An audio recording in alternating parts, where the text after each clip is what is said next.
Y abogando por la unidad nacional en pro de la paz y la seguridad en el Ecuador.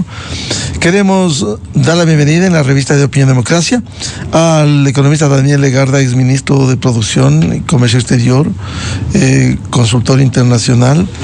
Le invitamos para hablar sobre los grandes desafíos en este nuevo año en materia de acuerdos y tratados comerciales. Hay algunos que están en camino, como el de Canadá, pero otros que comienzan a dar resultados. Con Emiratos Árabes Unidos, el procedimiento está ya en la Corte Constitucional. Confiamos que esta Corte Constitucional sea facilitadora en el caso específico actual, de dar luz verde a los acuerdos comerciales y no entrar con sesgos políticos en donde digan cuidado lo del arbitraje, que la Constitución dice esto. Tiene que ser facilitadora. Hoy que el Ecuador necesita aún más estos acuerdos comerciales. ¿Cómo ve este panorama? Le saludamos a Daniel Legarda. Muy buen día. Hola Miguel, muy buenos días, un feliz año para ti, para toda la audiencia y muchas gracias por la invitación. Es siempre un gusto poder compartir con ustedes estos temas relevantes para el país.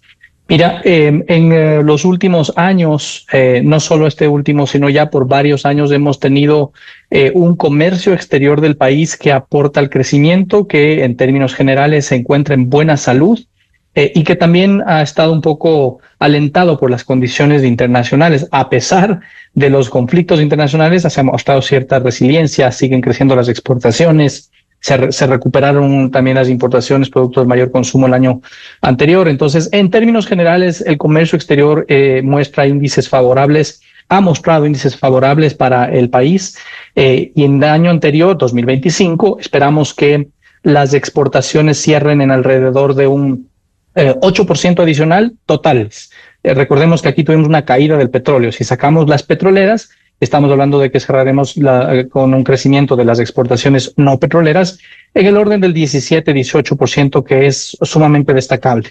Por el lado de las importaciones, como mencioné, ha habido una recuperación importante y por lo tanto ese indicador cerrará en alrededor del 12% aproximadamente, ¿no? Para este año, Miguel, las perspectivas son menores, ¿sí? No va a haber ese crecimiento tan fuerte que se presentó en el 2025 por varias razones.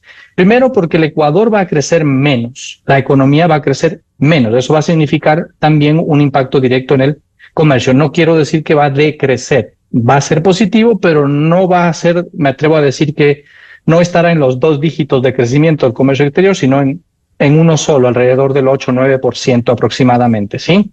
Y aquí viene un poco para responder la pregunta que tú hacías, es, bueno, ¿cómo logramos un poco mantener esa dinámica que hemos venido teniendo, ¿no es cierto? Que va a ser favorable todavía, pero nuevamente algunas alertas se pueden estar prendiendo sobre estos indicadores. Entonces, ¿qué podemos hacer de lo que está en nuestro control? Y yo creo que es muy destacable que el hecho de que se avancen y se continúen avanzando en eventuales negociaciones de comercio por un lado, de inversiones por el otro lado, pero creo que es momento de también hacer un énfasis muy importante, Miguel, en la gestión de los acuerdos comerciales, en la gestión interna de esos instrumentos, primero para que aquellos que ya están ya fueron negociados, ya fueron firmados, puedan efectivamente entrar en vigencia. Ahí hay un rol muy importante de la gestión pública, de las instituciones, los ministros encargados de los temas para poder acelerar los procesos internos, ¿no? Y asimismo, Miguel, yo he mencionado en algunas ocasiones y en base a la experiencia también lo digo,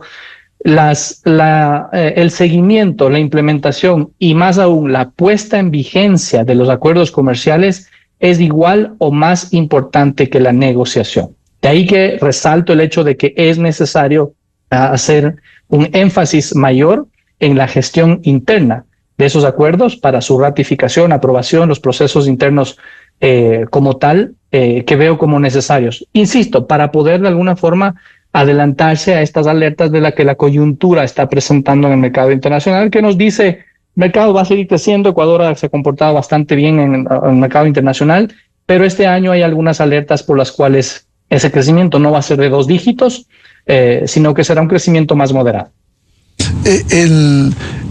¿Cómo ve la agenda comercial de este gobierno? No olvidemos también los avances en medio de las buenas relaciones que hay con Estados Unidos.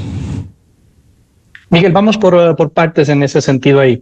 Sobre los acuerdos que ya están firmados o terminados de negociar y que me parece que son en los que hago el énfasis de que se debería acelerar esa gestión, porque depende del Estado ecuatoriano, depende de la gestión del Poder Ejecutivo, de los ministerios, del Ministerio de Producción, de la Cancillería, de la Presidencia de la República, el acelerar esos procesos.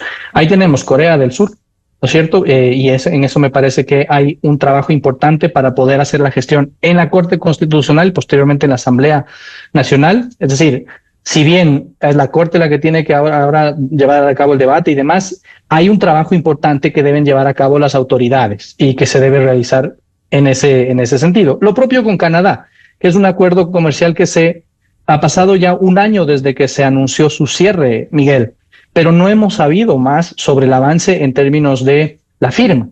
Está pendiente allí que culminen las revisiones jurídicas y demás temas intermedios, pero no se ha dado la firma, ya ha pasado un año.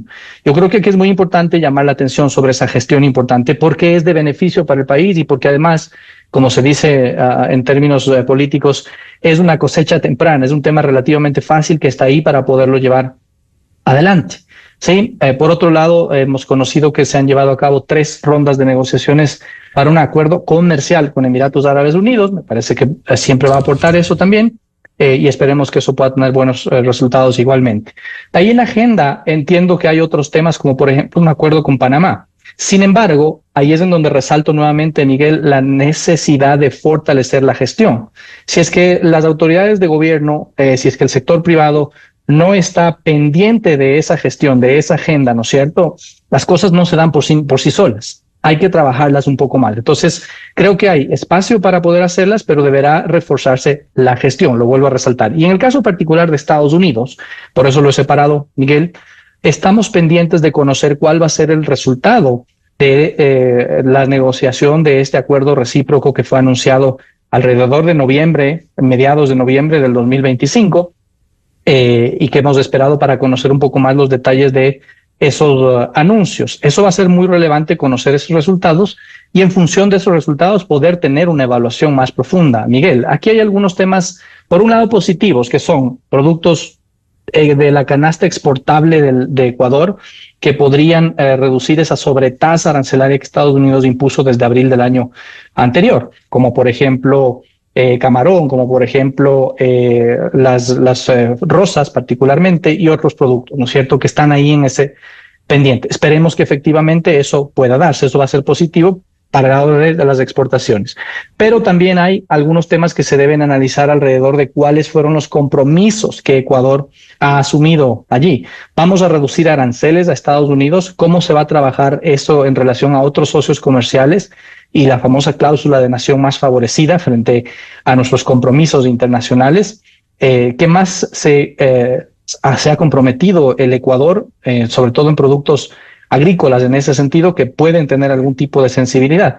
Esa información no la conocemos en detalle, eso será algo que hay que estar pendiente para poder tener una evaluación completa sobre cuál es el desenlace respecto a este acuerdo con Estados Unidos, este acuerdo recíproco. Y culmino con esto, Miguel.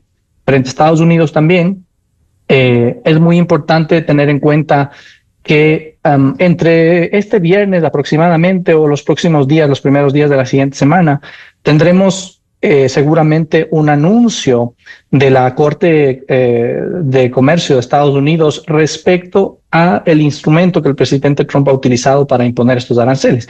Lo más probable es que se declare que ha excedido los poderes para poner estos aranceles. Digamos, hay que tener eso en cuenta porque finalmente esto va a continuar modificando estos escenarios y al ser Ecuador un país interesado en una relación con Estados Unidos y en todo esto, va a tener que estar pendiente de estos resultados para saber cómo también modifica su estrategia. Daniel, y si se produce esa resolución, ese pronunciamiento de la Corte en Estados Unidos, ¿cómo podría incidir en las relaciones? En general en el mundo, no creo que esto solo con Ecuador, hay mucha expectativa sobre eso porque el golpe de las sobretasas arancelarias impuestas por el régimen de Trump ha sido muy fuerte. y se ha basado en el instrumento que se llama la Ley de Poderes de Emergencia Económico, IEEPA por sus siglas en inglés, AIPA, se le mencionan allá en Estados Unidos. Esa es la ley que está cuestionada. Más que la ley, es el exceso de los poderes interpretados por esa ley. Si es que lo que puede pasar en este escenario, si es que la Corte administra una sanción en contra de los poderes utilizados por el presidente Trump, o que ha excedido estos poderes, lo que va a pasar es que va a dar seguramente un plazo para que se acomode ese régimen, se eliminen esos aranceles o se busque una alternativa para continuar poniéndoles, que sea una alternativa legal. Ya en la práctica lo que va a significar es nuevamente un poco más de incertidumbre en los Estados Unidos, pero el presidente Trump y el gobierno de Estados Unidos seguramente buscará otro espacio legal para continuar aplicando las medidas. Ahora, esto puede variar. No quiere decir que el mismo nivel de tarifas arancelarios se van a seguir aplicando. Podría cambiar. Esto podría moligerarse también, podría haber ciertos ajustes en el esquema, y es por eso lo que menciono que todos los países, pero Ecuador, que nos interesa en particular, pues deberemos estar pendientes, y particularmente el gobierno, que lleva directamente el relacionamiento, deberá estar pendiente para ver cómo ajusta esa estrategia finalmente frente a los Estados Unidos. Ahora, en el tema de Emiratos Árabes Unidos, ¿cómo lograr que no haya obstáculos? Tenemos el antecedente del acuerdo con Costa Rica, en el caso de Emiratos Árabes Unidos, por la instancia internacional, por los arbitrajes. ¿Qué piensa Daniel Legarda? ¿Qué debería ocurrir? Miguel, este ha sido un tema muy debatido, muy polémico también, lamentablemente, pero que en el fondo el país requiere de estos instrumentos para poder dar mayor seguridad a la inversión. No es el único tema para atraer inversión, por cierto, estamos claros de eso. Hay muchos otros aspectos que se requieren para atraer inversión, ¿no? Como por ejemplo tener claridad en las asociaciones público-privadas, la institucionalidad misma, la administración de justicia, etcétera. Pero este aspecto de la protección de inversiones y del arbitraje internacional es un factor que también lo ven los inversionistas internacionales, sobre todo en las inversiones que tienen, particularmente las inversiones que tienen esa relación con el Estado. Porque si viene una inversión privada, y esto para que la ciudadanía lo tiene claro, si viene una inversión 100% privada, que no requiere de la relación con el Estado en términos generales, por ejemplo, una franquicia de gimnasios, una franquicia de restaurantes, no requiere de la relación con el Estado, ni tampoco requiere del arbitraje internacional, porque finalmente no tiene relación con el gobierno más que las autorizaciones legales de sacar el RUC, cumplir con impuestos, temas de laborales, etcétera. Pero estamos hablando de inversiones que tienen que ver con los títulos habilitantes del Estado, con los permisos, con las licencias que otorga el Estado. Por ejemplo, una inversión en infraestructura, por ejemplo, la concesión de una carretera, la concesión de una infraestructura como una hidroeléctrica o como otra infraestructura estratégica como tal. Eso sí requiere de reglas claras, y estamos viendo la razón por que se requiere reglas claras, ¿no es cierto? Los últimos procesos en energía, de alguna forma, llaman mucho la atención. Entonces, las empresas internacionales van a querer tener ese mayor grado de seguridad con el arbitraje internacional. Dicho esto, Miguel, lo que ha sucedido es que el gobierno ha firmado un acuerdo de protección y promoción de inversiones con Emiratos Árabes Unidos, que efectivamente tiene un capítulo particular de solución de controversias con arbitraje internacional. Y este capítulo, de lo que he podido revisar en el texto que ya está en la Corte Constitucional, es el texto estándar, ¿no? El texto que se maneja en los diferentes acuerdos, donde se citan las reglas del arbitraje internacional a nivel del CIADI, del CENUDMI, del Centro de Arbitraje de las Naciones Unidas, o de otros que las partes se puedan poner de acuerdo. Dicho esto, yo creo que el país necesita esto, y espero que la Corte pueda efectivamente evaluar, no solamente en el marco del artículo 422, sino desde un punto de vista más amplio. Pero como tú mencionaste, Miguel, este es un debate que debe darse en la Corte, pues existe lamentablemente un precedente respecto a la inconstitucionalidad del capítulo de inversiones que fue presentado en el acuerdo comercial con Costa Rica, particularmente en 4 artículos relacionados con el arbitraje internacional que la Corte declaró inconstitucional. Dicho esto, los negociadores ecuatorianos particularmente, teniendo en cuenta este precedente. Espero que hayan tenido esto en cuenta para poder tener planificados escenarios en el caso en el que la Corte determine inconstitucionalidad. Insisto, yo creo que debería ser abordado desde una perspectiva más amplia y aprobar la constitucionalidad de este texto en beneficio del país. Pero insisto, este es un debate mucho más de abogados constitucionales que tiene que darse. Y en ese sentido, pues también aplica una estrategia de negociación que yo espero se deba haber tomado en cuenta. Quizás hay otras condiciones de este momento y hay que resaltarlo. El gobierno tiene un muy buen secretario jurídico, como es el doctor Enrique Herrería Bonet, que deberá convencer, él además fue juez constitucional, convencer a la Corte con argumentos de las grandes necesidades que tiene luego de haber firmado este acuerdo comercial con, en el caso específico, de Emiratos Árabes Unidos. Sin duda, coincido con tu lectura, Miguel, respecto a la presencia ahí de Enrique Herrería. Sin duda alguna, un caballero a carta cabal, conocedor de este y de varios otros temas, que es un activo muy importante en este momento para esa gestión, ¿no? Pero el secretario jurídico de la presidencia, por definición y por sus obligaciones, tiene una cantidad enorme de otros frentes, Miguel, que atender. Y es por eso que vuelvo a mi argumento inicial. Es necesario resaltar muchísimo la gestión que el principal involucrado, que en este caso es el Ministerio de Producción, pueda realizar también ante la Corte Constitucional, no solo dejarlo a criterio del secretario jurídico, que es un activo muy importante y sin duda alguna va a ayudar. Tenerlo ahí es una ventaja en este momento, pero no se puede dejar simplemente allí y no hacer gestión. Es necesario reforzar muchísimo la gestión directa e indirectamente, ¿no? Y lo hablo por la experiencia que en su momento se realizó allí en la Asamblea Nacional y demás, ¿no? De ahí, Miguel, esa importancia de para lograr generar estos precedentes, reforzar muchísimo el ámbito de la gestión. Desde luego, y también invocar, insisto, en la contribución de la Corte Constitucional en momentos en que el Ecuador necesita apertura comercial, nuevos mercados y obviamente los acuerdos comerciales. Sí, Miguel, como digo, la Corte finalmente es la Corte y al final siempre va a ser un poco polémico esas decisiones, ya sea a favor o en contra. Y le doy otro ejemplo. El Tratado de Libre Comercio con China fue declarado constitucional, era clarísimo que era constitucional, claramente constitucional, no había nada en contra, eso lo sabíamos desde el inicio, hicimos todo el trabajo en su momento para poder presentarlo y efectivamente fue declarado constitucional. A pesar de eso, hubo sectores de la sociedad civil que acusaron a la Corte de estar de alguna forma vendida, ¿no es cierto? Porque a ellos les parecía que habían argumentos de inconstitucionalidad. Entonces, la Corte tiene que ser un trabajo técnico, y más que la presión política, momento o temas como tal, yo creo que el trabajo está en ver la integralidad del asunto, no solamente el artículo 422, que es el artículo en el cual se podría interpretar las limitaciones de el arbitraje internacional, sino verlo en una integralidad de los otros temas que puede contener este acuerdo y los beneficios como tal. Creo que ahí está el detalle. Y de allí que se resalta el hecho de que se necesita hacer un trabajo muy técnico, muy técnico. Tú mismo lo has resaltado, Miguel, el secretario jurídico, una persona que conoce y que seguramente va a reforzar muchísimo los argumentos jurídicos, pero hay otros que se tienen que reforzar también desde el punto de vista económico, de la inversión, de los planes y demás. Ese trabajo es un trabajo que se tiene que realizar. No creo que el tema es polemizar con la Corte.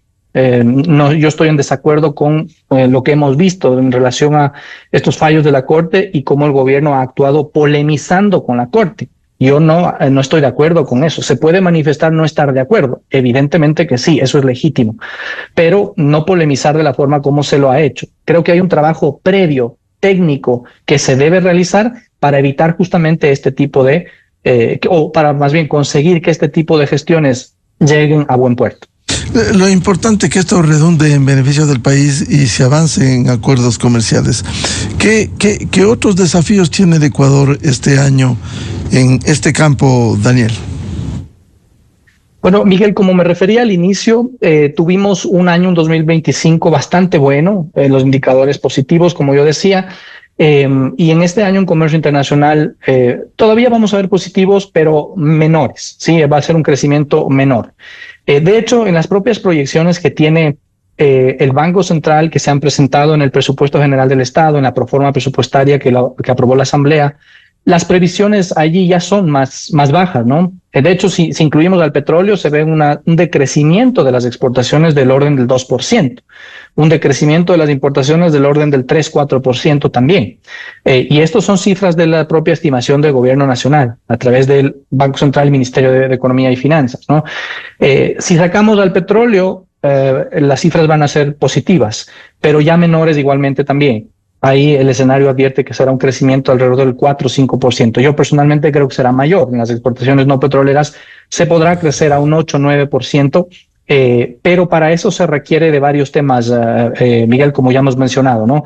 La gestión para llevar adelante los acuerdos que están pendientes, que ya no hay que negociarlos, simplemente hay que ponerlos en vigencia. El poder continuar abriendo nuevos mercados, el ejemplo de Panamá, hacer esa gestión, que es pequeño, pero que va a ayudar, y otros mercados que también podrían sumar en ese sentido. Y yo creo que algo muy importante, Miguel, tal vez la parte que va siendo más importante, es tener claridad sobre las políticas internas del país, sobre un plan económico como sobre un plan productivo que tenga claros objetivos planteados para poder llevar a cabo acciones concretas que mejoren ese entorno productivo, ¿no es cierto? Me parece que hace falta allí poder al menos conocer de primera mano cuáles son efectivamente esos objetivos, acciones que se están llevando a cabo y estrategias para que el sector productivo también las conozca de primera mano. ¿A qué me refiero? Un simple ejemplo, Miguel. Sabemos que tenemos un déficit fiscal muy importante. De hecho, en la proforma del Estado, el déficit está en alrededor de 5.400 millones de dólares para 2026. Y las necesidades de financiamiento son, es decir, incluyendo financiamiento de deuda más el déficit, son algo así como 12.000 millones de dólares. Son muchísimos recursos. Estamos claros que hay muchísimos recursos aquí. En ese sentido, aquí a mí me gustaría conocer, y creo que a los actores económicos mucho más, ¿no es cierto? A las empresas, a los actores financieros y demás, es qué estrategias maneja el gobierno. Una puede ser la emisión de bonos de deuda para poder cubrir parte de ese financiamiento. Sin duda alguna, va acercándose ese momento si logramos que el riesgo país reduzca, pero se necesita conocer más detalle de cuáles son las estrategias que se están un poco manejando, ¿no? Tal vez en algunos no se pueda conocer todo el detalle, pero sí un poco los lineamientos como tal. Y en el sector productivo, lo mismo, porque, por ejemplo, Miguel, si es que no se accede al financiamiento internacional, ¿no es cierto?, emisión de bonos para el financiamiento, ¿qué alternativa tiene el gobierno? Estamos hablando de una alternativa de una nueva reforma tributaria, de nuevos impuestos. Digamos, fiscalmente podría ser una alternativa, pero hay esa incertidumbre que se marca en el sector, para el sector productivo sobre ¿es o no es? Creo que ahí es donde hace falta un poco de mayor claridad para poder tener planteados escenarios y en donde digamos, miren, planteemos esto para el país, independientemente de esos escenarios, y el sector productivo se compromete a esto con los objetivos que ha planteado el gobierno nacional. Pero me parece que hace falta mayor claridad en esos objetivos, porque, Miguel, estamos viendo que en este año el rebote económico que tuvimos en 2025, por el cual la economía seguramente crecerá 3.8 y pico por ciento, que es un buen crecimiento, casi cercano al 4%, sin duda alguna buen crecimiento, pero también, y esto es teoría económica, no es un comentario político ni mucho menos, también es conocido que esto se da debido a un rebote económico. Tuvimos una recesión en el 2024, por el cual la economía cayó 2%. Cayeron las ventas, cayó el empleo, cayó la inversión, el consumo, todo. En 2025 se recuperó, como era esperado. Y una buena recuperación, sin duda alguna. Creció el consumo, creció la inversión, se recuperó, las ventas igualmente y todo lo demás, ¿no es cierto? En 2026, Miguel, lo que ya no vamos a tener ese efecto de rebote que se llama en economía.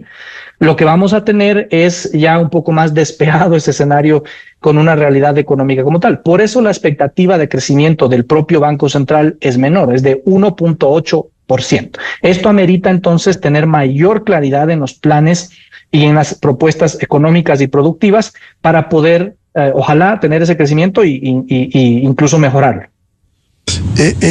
Bueno, en medio de esas perspectivas, ¿usted ve de manera optimista estas proyecciones para el 2026?